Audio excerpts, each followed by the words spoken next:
La tragique, vraie histoire du génocide rwandais de 1994. Le génocide rwandais, perpétré entre avril et juillet 1994, est l'un des épisodes les plus sombres de l'histoire contemporaine. En seulement 100 jours, environ 800 000 personnes, majoritairement des Tutsis, ont été massacrées par des membres de la population hutu radicalisée. Cet événement tragique résulte d'une combinaison complexe de facteurs historiques, politiques et sociaux. 1. Origine historique et contexte. A. La colonisation et l'exacerbation des différences ethniques. Avant l'arrivée des colonisateurs allemands puis belges, les populations rwandaises étaient organisées en royaumes où les identités Hutu, Tutsi et TWA étaient davantage liées à des différences socio-économiques qu'à des divisions ethniques rigides. Cependant, les administrateurs coloniaux ont renforcé ces distinctions pour mieux contrôler la population. Ils ont privilégié les Tutsis, perçus comme une élite économique et politique, au détriment des Hutus, majoritaires. B. L'indépendance et la radicalisation. Lors de l'indépendance en 1962, un renversement de pouvoir s'est opéré. Les Hutus ont pris le contrôle de l'État et des institutions, ce qui a entraîné des discriminations systématiques contre les Tutsis. Plusieurs vagues de violences antérieures au génocide, notamment en 1959, 1963 et 1973, ont poussé des dizaines de milliers de Tutsis à fuir le pays. C. La guerre civile de 1990.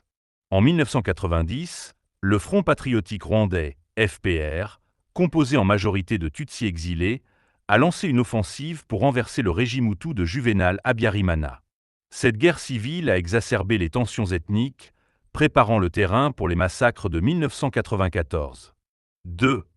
Le déroulement du génocide. À l'attentat contre Habyarimana. Le 6 avril 1994, l'avion du président Juvénal Habyarimana a été abattu à Kigali.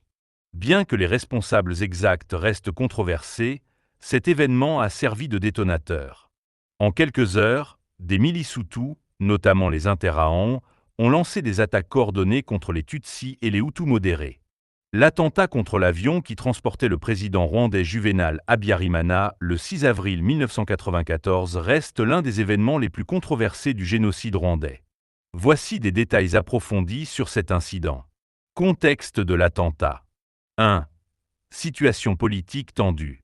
Le Rwanda était en pleine guerre civile entre le gouvernement dominé par les Hutus et le Front patriotique rwandais, FPR, composé majoritairement de Tutsis exilés. Les accords d'Arusha, 1993, devaient mettre fin à cette guerre et intégrer le FPR dans le gouvernement, mais ils étaient vivement critiqués par les extrémistes Hutus. 2. Le rôle de Habyarimana. Habyarimana était perçu comme hésitant face à la mise en œuvre des accords. Il était soumis à des pressions internes de la part des factions radicales Hutus et à des pressions internationales pour avancer vers la paix. Les événements du 6 avril 1994. L'avion présidentiel, un Dassault Falcon 50, transportait Juvénal Habyarimana et Cyprien Taryamira, président du Burundi, ainsi que plusieurs responsables rwandais. Alors que l'appareil s'approchait de l'aéroport de Kigali, il a été abattu par 2 missiles solaires, provoquant la mort de tous les passagers. Les hypothèses sur les responsables. Les enquêtes n'ont jamais établi avec certitude qui était derrière cet attentat, mais plusieurs théories émergent. 1. Le rôle supposé des extrémistes Hutus.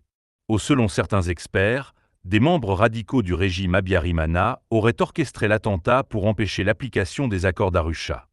Ces accords menaçaient leur pouvoir en intégrant des Tutsis et des Hutus modérés au gouvernement. L'attentat aurait servi de prétexte pour déclencher le génocide. 2. Le FPR accusé. D'autres théories accusent le FPR d'avoir abattu l'avion pour déstabiliser le gouvernement et accélérer leur prise de pouvoir. Ces accusations s'appuient sur des témoignages de soldats et des enquêtes controversées. 3. Enquête internationale et disputes juridiques. Une enquête menée par le juge français Jean-Louis Bruguière en 2006 accusait Paul Kagame et des membres du FPR, mais cette conclusion a été contestée par d'autres enquêtes. En 2010, une enquête rwandaise a rejeté ces accusations, affirmant que l'attentat était l'œuvre des extrémistes Hutus. Les répercussions immédiates. 1. Détonateur du génocide. L'attentat a déclenché des massacres massifs dès les heures suivantes, ciblant les Tutsis et les Hutus modérés. Les milices, déjà organisées, ont utilisé cet événement comme justification pour leur campagne génocidaire. 2. Accélération de la violence. La radio-télévision libre des Mille Collines, RTLM, a immédiatement désigné les Tutsis et le FPR comme responsables, incitant la population à la violence. 3. Impact sur les relations internationales.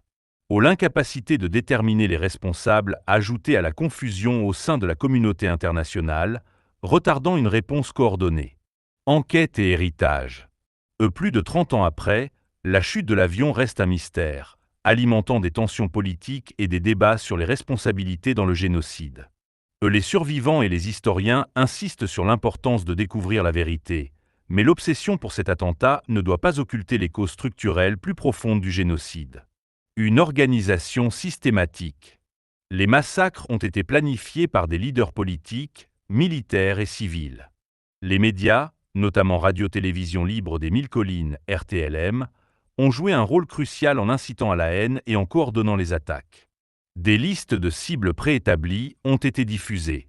Les massacres ont été planifiés de manière méthodique. Le gouvernement intérimaire, dominé par les extrémistes Hutus, a mis en place une stratégie pour éliminer les Tutsis. Voici les principaux aspects de cette organisation. Mobilisation des milices. Les Interahamwe et d'autres groupes armés affiliés au parti au pouvoir, le MRND, ont été entraînés et armés avant même l'attentat contre Habyarimana. Implication des autorités locales. Les bourgmestres, préfets et chefs locaux ont joué un rôle actif dans l'organisation des tueries, ordonnant à leurs administrés de participer au massacre. Usage des médias. Radio-Télévision Libre des Mille Collines, RTLM, a incité la population à la haine en qualifiant les Tutsis de « cafards » et en appelant explicitement à leur extermination. Distribution d'armes. Des machettes et autres armes ont été distribuées aux civils pour participer aux tueries. Des barrages routiers ont été établis pour identifier et éliminer les Tutsis. Les actes de barbarie. Massacres massifs. Les attaques ont ciblé des familles entières, souvent dans des églises, des écoles ou des hôpitaux où les gens cherchaient refuge. Et violences sexuelles. Les viols systématiques ont touché des centaines de milliers de femmes et de jeunes filles.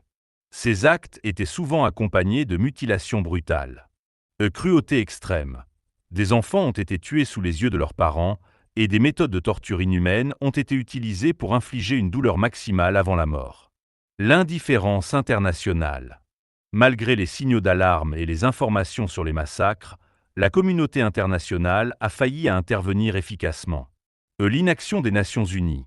La mission des Nations Unies pour l'assistance au Rwanda, MINUAR, dirigée par le général Roméo Dallaire, avait un mandat limité et n'a pas été autorisée à intervenir pour empêcher les massacres. Et les États-Unis et leurs alliés. Après l'échec de leur mission en Somalie en 1993, les États-Unis ont été réticents à s'engager militairement en Afrique. D'autres puissances occidentales ont préféré évacuer leurs citoyens plutôt que d'agir contre le génocide. L'échec des médias. Bien que des journalistes aient rapporté les atrocités, l'ampleur du génocide a été sous-estimée ou ignorée par de nombreux gouvernements. 3. La fin du génocide. A. La victoire militaire du Front patriotique rwandais, FPR. Le génocide a pris fin avec la victoire militaire du Front patriotique rwandais, FPR, une force rebelle principalement composée de Tutsis exilés. Sous la direction de Paul Kagame, le FPR a lancé une offensive décisive en avril 1994, progressant rapidement vers Kigali. Cette avancée a permis de désorganiser les milices Hutus génocidaires, Interahamwe, et les forces armées rwandaises. Le 4 juillet 1994, Kigali est tombé aux mains du FPR, marquant un tournant décisif. Le 18 juillet 1994, le FPR a déclaré officiellement la fin des combats et a formé un gouvernement d'unité nationale. B. L'exode de masse des populations Hutus. Après la chute du régime génocidaire, environ 2 millions de Hutus, dont de nombreux génocidaires, ont fui vers les pays voisins, principalement au Zaïre, actuelle République démocratique du Congo, mais aussi en Tanzanie et au Burundi. Ces réfugiés comprenaient à la fois des civils innocents et des responsables du génocide. Ces mouvements massifs de population ont créé une crise humanitaire majeure et ont déstabilisé la région. A. Une crise humanitaire régionale. Les camps de réfugiés dans les pays voisins sont rapidement devenus des foyers d'épidémies, de malnutrition et de violence. Ces camps abritaient également des milices génocidaires qui continuaient à planifier des attaques transfrontalières. B. Instabilité régionale et conflits. L'exode massif de réfugiés a provoqué une instabilité régionale, notamment dans l'est du Zaïre. Les tensions autour des camps de réfugiés ont contribué à déclencher les guerres du Congo, 1996 à 1997 et 1998 à 2003, qui ont impliqué plusieurs nations africaines et causé des millions de morts. Ces traumatismes psychologiques et sociaux. Le génocide a laissé des séquelles psychologiques profondes chez les survivants. Les victimes ont dû faire face au deuil, à la culpabilité des survivants et à la réintégration dans une société où les bourreaux et les victimes coexistaient souvent. Le génocide a pris fin. Paul Kagame a renversé le gouvernement génocidaire en juillet 1994. Leur avancée militaire a permis de sauver des vies, mais a également entraîné des exodes massifs de populations hutus vers les pays voisins. L'une des conséquences majeures de cette guerre est que le Rwanda était en ruine, avec des infrastructures détruites et un tissu social dévasté. Les camps de réfugiés dans les pays voisins sont devenus des foyers d'instabilité régionale. C'est début de la reconstruction. Dès la fin du génocide, le Rwanda a entamé un processus de reconstruction sous la direction du FPR. Les autorités ont cherché à rétablir la sécurité et à rapatrier les réfugiés. Les infrastructures ont été progressivement reconstruites et des efforts ont été déployés pour restaurer l'économie. Cependant, la réconciliation nationale s'est avérée être un défi colossal, nécessitant des mécanismes innovants comme les juridictions Gakaka pour juger les crimes tout en favorisant l'apaisement. D. L'impact émotionnel et analytique. Le génocide rwandais a laissé un traumatisme profond chez les survivants et les témoins. Les récits des massacres, des viols et des tortures défient l'entendement humain.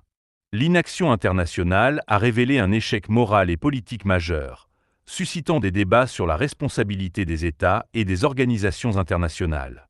L'analyse de ces événements met en lumière les dynamiques de la haine collective et de la manipulation politique, offrant des leçons cruciales pour prévenir de futures atrocités.